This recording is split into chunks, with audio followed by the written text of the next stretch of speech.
Het is dan zover, de vakantietijd breekt on en je bent wend van u om elke week een journaal te krijgen. Nou, een paar weken net, wij komen met samenvattingen, hè? Ja, want ik denk dat de meesten net naar heuk en wat er al passeerd is. En de komende weken moeten we dat zien laten willen. En dan kniepen doen we er even tussenuit. Dus wie ga ik even vakantie? Nou, wil het dus lekker smijtje? Ja, dat is wel een heek. Lekker iedereen. Lekker weer.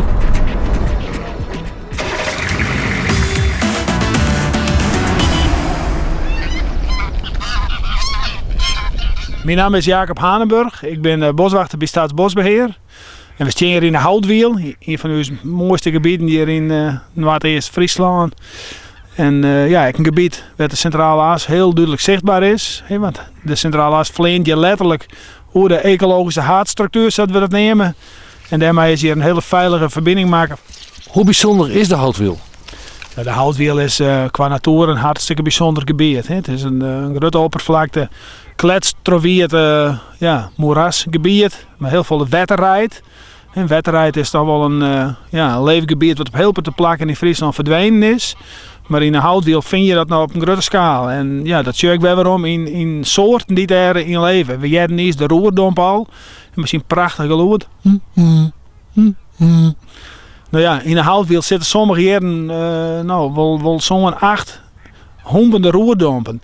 Dat vind je eigenlijk nergens in Friesland. Op Zandlietse oppervlakte zoveel roerdompen.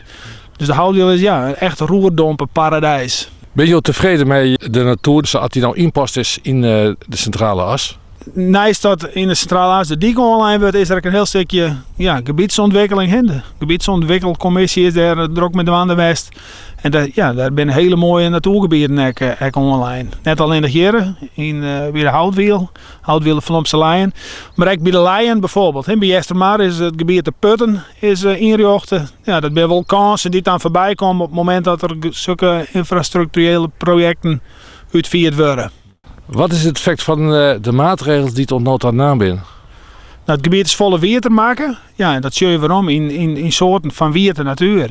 We beginnen al door de roerdomp, maar ook de otter doet het hier hartstikke goed. Ik ga je verschillende camerafaaltjes wel in het gebied houden. En daar hebben we prachtige beelden van otters met jongen en ook solitaire mandjes. En allerlei orenbeesten. En een wetterspitsmoes tippelt mooi terug het beeld. Het zijn al die soorten die een relatie hebben met wierd, moeras, sompengebied. We hebben verschillende faunapassages maken, maar de meest opvallende is natuurlijk wel de flyover die door de Vlaamse Leien heen gaat. Ja, dat is natuurlijk een heel robuust gebeuren. Daar kan bijvoorbeeld de beheerdieren die in dit gebied rondrennen, de Schotse Holanders en de Exmoor-ponies, kunnen daar gewoon onder trok. Nou ja, als die beesten eronder trok kennen, dan kunnen alle dieren die in het gebied rennen te trok. Die hebben de roerdomp. Mooi. Dus de centrale as die is nou aan zijn bijna klaar, maar de ecologische hoofdstructuur is nog een deel in de dik. Er leidt nog een hele mooie flyover, maar als je nou een otter bent, dan kom je vanuit de Grote Wiel en hier de EHS inwandelen, in het Boetenveld, de Houtwiel, de Valom. Maar op een gegeven moment kom je bij Westergeest op een brei en daar hebben we dan plat rijden, want daar houden de verbindingen op. Dus ja, het is, de EHS is nog een deel in de dik, die moet beslist nog enigszins stutsen worden.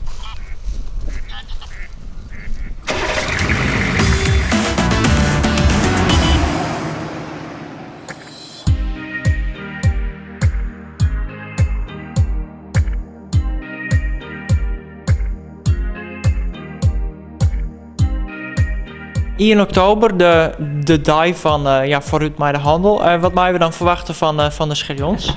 Allereerst natuurlijk een stukje reclame voeren voor ons bedrijf. Maar wat ik ook leuk vind, is eigenlijk dat je dus ook iets kunt doen. En met name voor kinderen denk ik dat ik een kinderactiviteiten sowieso neerzet. Iets met klompschilderen of zo. Ik bedoel, zoiets is heel vaak voor volwassenen. Maar ik vind het juist heel erg belangrijk dat je ook kinderen erbij betrekken.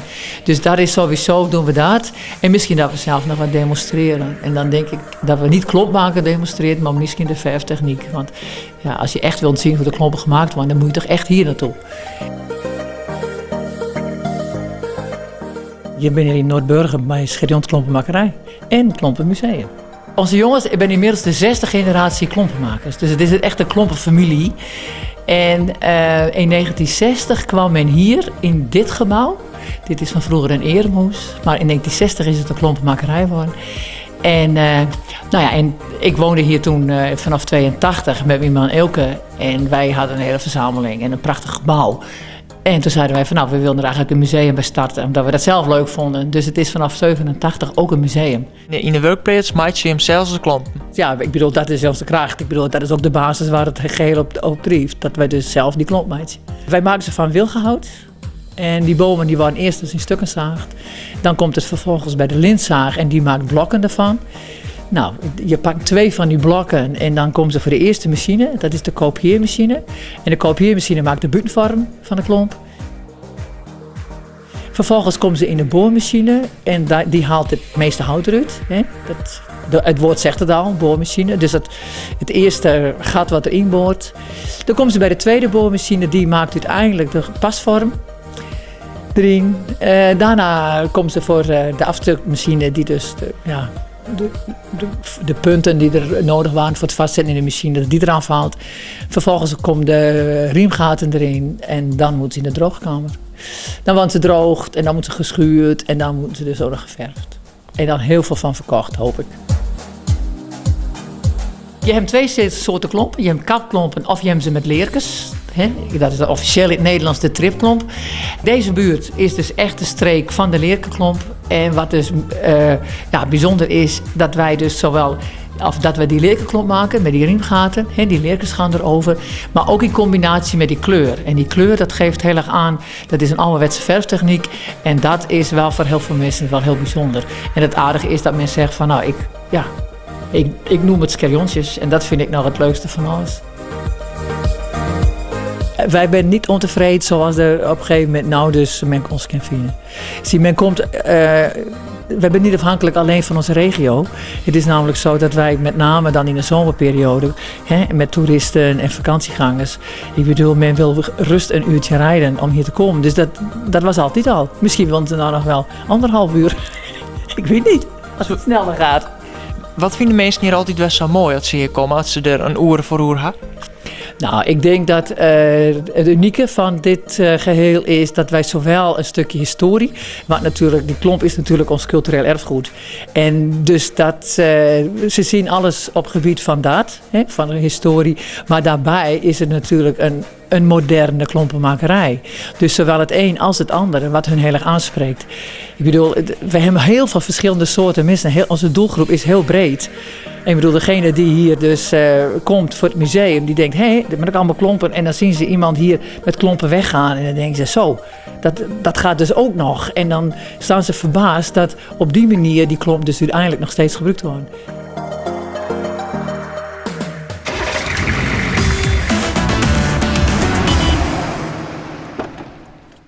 Mijn naam is Nienke Kloosterman. Ik ben geregistreerd VBO-makelaar.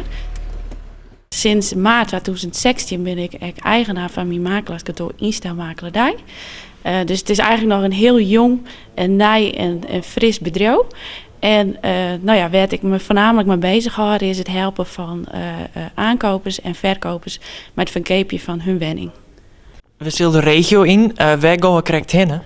Nou, Instelmakelaardij had een wenning in de verkoop in Noordoost-Friesland. Dus het is van Drachten tot aan Moddergat hebben we wenningen in de verkoop. Nu gaan we naar een wenning in Oud-Waard. En die gaan we beginnen.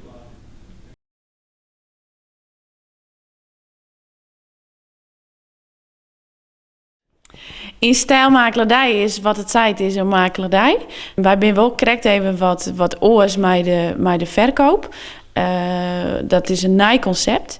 En dat houdt in dat wij de belofte maken dat binnen een jaar de wenning wordt verkocht. Hebben jullie niet? Ja, je hebt Lienke. Kom binnen. Willem. Lienke. Zijn we even één bandje? En in dat jaar hellen we alles uit de kast om die wenning zo mooi mogelijk te verkopen. Dat doen we vanuit daar hier. We plannen een opname daar en dan gaan we samen met de verkopers de wenning stylen. Dus die maken we helemaal clear en toegankelijk en leefbaar voor verkeer. Daarnaast maken we mooie, duidelijke, realistische foto's. We maken 360 graden foto's en de platte groen. Dat doen we alle jaar op die dag.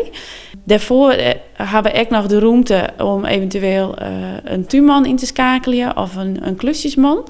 Kom je net bijvoorbeeld onder de tuin om een kleed te maken of netjes, dan kunnen we hem inschakelen. En ook met een klusjesman is dat het geval. Hè? De plintjes die los zitten, de piepende doren, de brandalarms die te installeren worden moeten.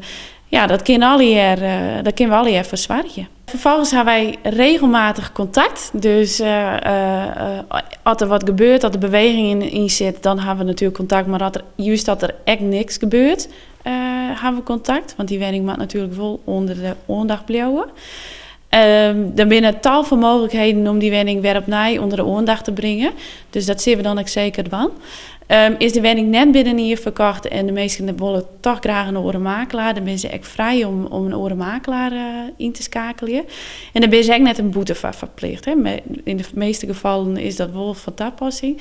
En ik vind het juist belangrijk dat ze hun geld investeren in het verkoopje van de woning, dan dat ze mij die boete betalen moeten. InStyle is een relatief jong bedrijf, actief hier in, zou het dan heet, een krimpregio. Waarom is deze uitdaging toch zo ongeën? Allereerst, ik woon hier, dus de omgeving is mij echt bekend. En nou, met de komst van de centrale as, hoop ik echt dat deze krimpregio wat bekender wordt, wat aantrekkelijker wordt om te wonen en te recreëren. Ik ga een woning in de verkoop in Moddergat en in Drachten. Nou ja, dat ben eigenlijk de uiterste van de centrale as. Dus het speelt wel een rol. 1 oktober is vooruit mij de handel. Ja, zie je hem echt meedoen als InStyle? Jazeker, ja. Wij zijn de eerste en tot nu toe de enige makelaar die zich opgejoen had van deze dag. En juist omdat wij oors binnen en omdat er een protte vragen binnen makelaar nou, er is in het tier een protte verhoren. Ja, we willen graag zien wat het nieuwe concept is. We willen graag u vertellen en u zien laten.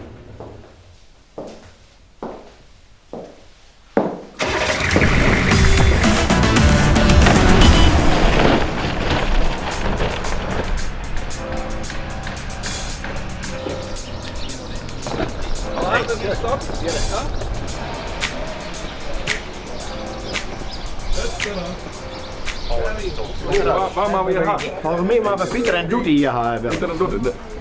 Hierin. Goedemorgen. Eerst bij de vrouw. Bouke Schaarsma. Goedendag. Ik ben Willem. Bouke Schaarsma. Peter, hebben we de koffie klaar? Ik ga de koffie klaar. Lig je dus goed aan, dan hebben we zin om de bank. Ja, maar ik wat bij ga. Dan wil ik u graag verwennen. Zullen we dat wel? Ja. Wij zijn eigenlijk een allround horecabedrijf. Winterdijds hebben wij als functie eigenlijk is het een dwarfshoers. Dan zijn er verschillende verenigingvesten, een chanticoor, een dameskoor, verschillende biljartverenigingen en een dartvereniging. En zomertijds zijn we echt op toerismejochten. We lezen hier een prachtig natuurgebied, de Sippenvinden en de Houtwiel. Daar verhuren we onze bootjes en kano's voor. Het zijn we echt de subs, want dat is het we echt heel erg in. Daarnaast hebben we een cafetaria, een hotelkamers die goed bezet binnen, onze zaal en we hebben ook een hele protein catering en oorheljen. Ja, je bent eigenlijk heel druk op allerlei merken. Ja, dat klopt. Het plakje is maar iets en de horeca in gewoon, daar gebeurt net volle meer. En om bestaansrecht te hebben kun je alleen net meer van een café bestaan. Dus is het introduceren is dat al je uitbreid. De meesten die hier onze bootjes huren, de standaardroute die ze mij krijgen, dat is oorloeren. Dan gaan ze een tochtje om de Sippenvinden heen. En word je langer voor het kind dat natuurlijk ook, maar de route die er leidt, dat is oorloeren. Nou is het wel zo dat in de toekomst, en van Sim beginnen ze ermee, beginnen ze de boel uitbageren en dan wordt het hier besteld. Er komt een sloepenroute en dan kan men van hierbij naar de Grote Wiel en men kan naar de Bestreen. Dus voor toerisme wordt het steeds toegankelijker maken. Wat maakt het hem als Doekeloek, naast die een prachtige locatie, zo uniek? Dat is dat de huidige uiterbaten, daar zit er een jongetje hier in. Pieter doet die bestieren, dit een jongetje hier. Het is ooit begonnen als café en zij gaat door hierheen het bedrijf deel zetten, zodat dat het nou is. En door hierheen hebben wij een mooi broodje vers personeel. Ik kreeg met vertrouwde gezichten, dus ik voor onze hotelgasten, maar ook voor het lokale publiek.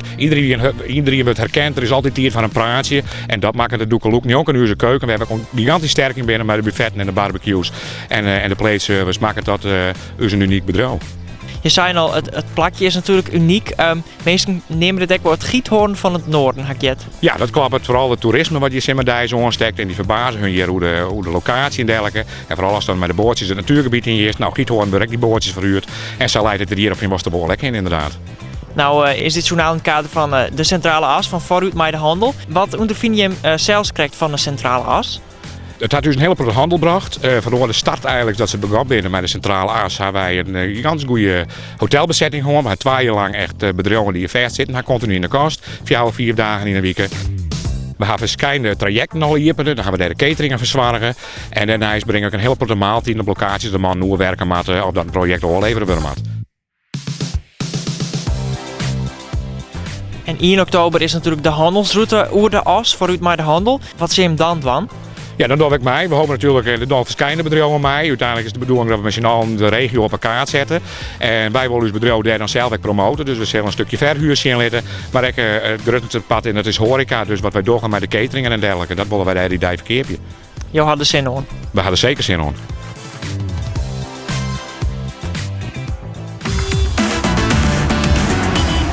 Zo zijn we rond het einde kant van deze samenvatting. We hopen dat je daar ook weer van genoten hebt. En Willem en ik, die gaan hier eigenlijk allebei de nooien. Ja, en tussen haakjes, 23 of 24 augustus? 27 augustus bij Willem. 26 augustus hebben wij nieuwe filmpjes van je. Gewoon zien.